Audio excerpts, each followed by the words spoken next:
बिस्मिल्लाहिर्रहमानिर्रहीम। अस्सलाम वालेकुम व्यूअर्स, मैं इम्तियाज़ सयाल, आप देख रहे हैं सयाल स्ट्रीट का YouTube information channel letter to real estate. उम्मीद करता हूँ सब दोस्त खैरियत से होंगे। अल्लाह ताला आपको अपनी ज़ुबान में रखे। स्पेशल सलाम मेरा ओवरसीज़ पाकिस्तानियों को। काफ़ी दिन हो गए थे, आप लोगों से बातचीत मेरी नहीं हो पाई थी थ्रू वीडियो। कुछ मेरी अपनी तबीयत भी ठीक नहीं थी, दूसरा मैं थोड़ा नादरन एरियाज़ में गया हुआ था थोड़ा माहौल देखने के लिए, और इतनी कोई फ्रेश अपडेट्स नहीं थी यहाँ पे कि बंदा वो फ्रेश बताता रहे।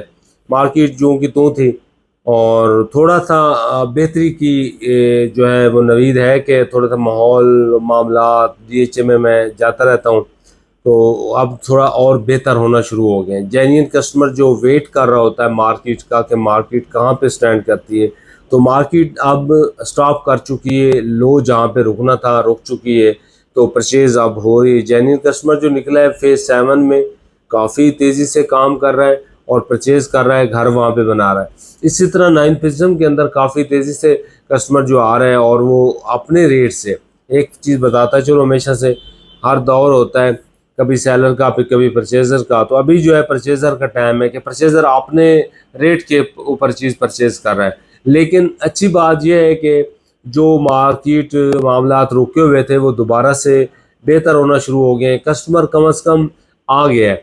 मैं ये नहीं कहता कि मार्केट अप जा रही है, मार्केट वहीं पे रहेगी फ़िलहाल और रेट वहीं पे रहेंगे, लेकिन कस्टमर आने से ये होता है कम से कम थोड़ा रौनक हो जाती है, चीज़ आप अगर बेचना चाह रहे होते हैं तो बिक जाती है। तो ये चेंज आया है। और अदर एरियाज़ में काफ़ी जगहों पे फेज़ 8 में रेट कम नहीं हुआ था, ट्रांजैक्शन भी स्मूथ उसी तरह जा रही है, फेज़ 6 में 5 में बाकी एरियाज़ में उसी तरह काम चल रहा है डीएचए लाहौर में। लेकिन 9 प्रिज्म के रेट रिवर्स हुए थे, फेज़ 10 के रेट रिवर्स हुए, फेज़ 13 के रिवर्स हुए, फेज़ 7 में जो नई कटिंग आई थी वाई ब्लॉक उसमें रेट रिवर्स हुए, आईवी ग्रीन में रेट रिवर्स हुए थे।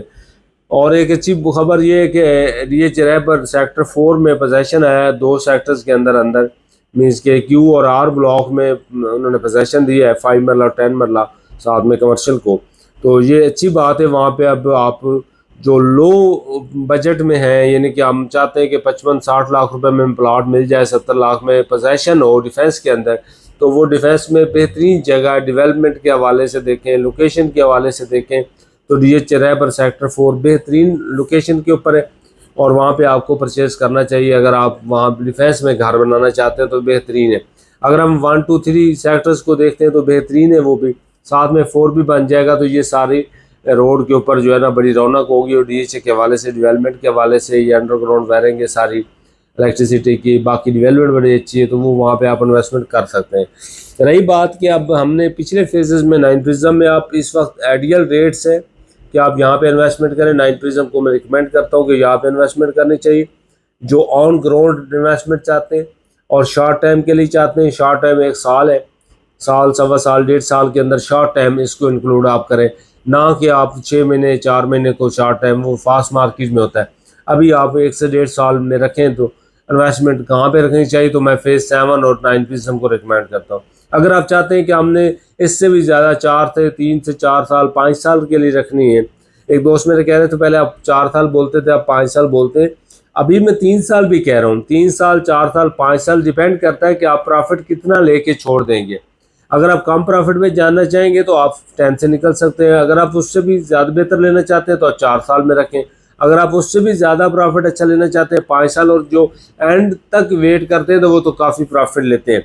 लेकिन वहाँ पे फिर कैलकुलेशन थोड़ी चेंज हो जाती है कि पीक तक आप ज़्यादा सरमायाकारी रोक के रखते हैं, उससे बेहतर है कि अल्टरनेट कोई रास्ता आपको मिलता है, कहीं पे आपको अपॉर्चुनिटीज़ मिलती हैं तो आप उधर शफल कर सकते हैं। लेकिन फ़िलहाल मैं 10 को रिकमेंड करता हूँ लॉन्ग टाइम के लिए, 4 to 6 ईयर्स के लिए आप अगर रखना चाहते हैं इन्वेस्टमेंट, तो मेरे ख्याल में बहुत मुनासिब है कि आप फेज़ 10 के अंदर 5 मरला, 10 मरला, 1 कनाल, 2 कनाल रेजिडेंशियल पॉकेट में, 4 मरला, 8 मरला कमर्शियल के अंदर आप इन्वेस्टमेंट कर सकते हैं। तो ये आपकी लॉन्ग टाइम की इन्वेस्टमेंट होगी, जो कि इस वक्त अगर हम लाहौर के हिसाब से देखें तो मिनिमाइज रेट्स जो है वो फेज़ 10 के अंदर है। तो फेज़ 10 में आप इन्वेस्टमेंट करते हैं तो डेवलपमेंट जैसे ही वो होगा शुरू होगी तो वो रोड निकलना शुरू हो जाएंगे, अप्रोचेस उसकी बहुत बेहतरीन होगी, और उस टाइम तक आप देखें कि हमारी करेंसी कहाँ पे जा चुकी होगी हमारी, क्योंकि इनकम, मैं हमेशा से कहता हूँ, ओवरसीज़ पाकिस्तानी भी सुनते हैं मुझे ज़्यादा, कि पाकिस्तान में मसाइल क्या है। पाकिस्तान में हम जो खर्चा करते हैं वो पाकिस्तानी रुपीज़ में करते हैं, और इनकम भी हमारी पाकिस्तानी रुपीज़ में, बट हमारा जो एक्सचेंज रेट है वो डॉलर्स के साथ जाता है। मीन्स कि हमारी जो ज़्यादा चीज़ें बाहर से इंपोर्ट होती हैं तो वो डॉलर्स में कन्वर्ट होती हैं, तो उनके रेट बहुत ज़्यादा हो जाते हैं। आगे हमारी इनकम जो है वो पाकिस्तानी रुपीज़ में होती है, तो उसमें करेंसी चेंज एक्सचेंज रेट में हमें बड़ा डर लगता है। तो वहाँ पे जो ओवरसीज़ हैं उनको भी काफ़ी नुकसान होता है। अपने हिसाब से हम यहाँ पे बैठ के देख रहे होते हैं कि हमें काफ़ी इनको फ़ायदा हुआ, करोड़ का प्लाट लिया, अभी 2 करोड़ का हो गया। लेकिन हम अगर डॉलर एक्सचेंज रेट चेक करते हैं तो जो डॉलर उन्होंने एक 100 रुपये पे 150 रुपये पे लिया था और चीज़ ली थी, और वो डॉलर अब 300 रुपये का है। तो वो जो रेट है इनकी, यहाँ से अगर 2 करोड़ रुपए की चीज़ बेच के वो लेते हैं डॉलर, तो वो कम डॉलर मिलेंगे उनको। प्रॉफिट हमारी नज़रों में होगा क्योंकि पाकिस्तानी करेंसी में हम देखेंगे, अगर हम देखते हैं डॉलर्स के हिसाब से तो वो उनको नुकसान होता है। बहरहाल फिर भी मुल्क के लिए करना चाहिए, उनको कुछ ना कुछ कुर्बानियाँ देना पड़ती हैं, और पीछे भी घर वालों के लिए भी, कोई अजीज़ों के लिए भी, अपने लिए भी, बच्चों के लिए भी।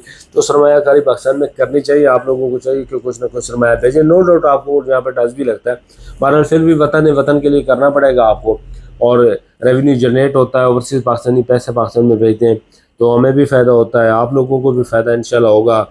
और कभी फ़ायदा भी होता है, कभी नुकसान भी हो जाता है। ये तो कारोबार है, तभी तो कारोबार चलता है, फ़ायदा नुकसान साथ साथ में चलता रहा। बहरहाल ओवरऑल मार्केट की सिचुएशन के ऊपर मैंने बात नहीं की थी, वीकली अपडेट भी नहीं दे पाया था, फेजेस के ऊपर भी बात नहीं कर पाया था तबीयत की वजह से। अभी अल्हम्दुलिल्लाह काफ़ी मैं बेहतर हूँ। इंशाल्लाह अब कंटिन्यू हमारी कोशिश होगी कि फेज़ 9 विज़न के ऊपर, फेज़ 7 के ऊपर, 8 के ऊपर, कमर्शियल के ऊपर, और पॉकेट्स जो CCA फेज़ 7 के हैं सारे कंप्लीट। और डिटेल में मैं चाहता हूँ कि एक रिवाइज वीडियो सीरियल आपको मैं दूँ जिसके अंदर पूरे डिफेंस के फेजेस हों। ये मुल्तान में भी माशाल्लाह मूवमेंट चल रही है, क्वेटा में भी ठीक है, बहावलपुर भी है, गुजरांवाला, पेशावर, बैरिया पेशावर लॉन्च हुआ था, कराची में मूवमेंट चल रही है। पर मुझे जो लगता है दोबारा से थोड़ा थोड़ा बेहतर होना शुरू होगी मार्केट, तो इंशाल्लाह उम्मीद की जा सकती है कि मार्केट और भी बेहतर होगी। तो किसी भी सेक्टर में रियल इस्टेट के रिलेटेड आपकी कोई क्यूरीज होती है तो 032288888429 मेरा नंबर है, आप मेरे से रब्ता कर सकते हैं। इंशाल्लाह नेक्स्ट वीडियो मिलते हैं। आज के लिए दी इजाज़त, अल्लाह हाफ़िज़।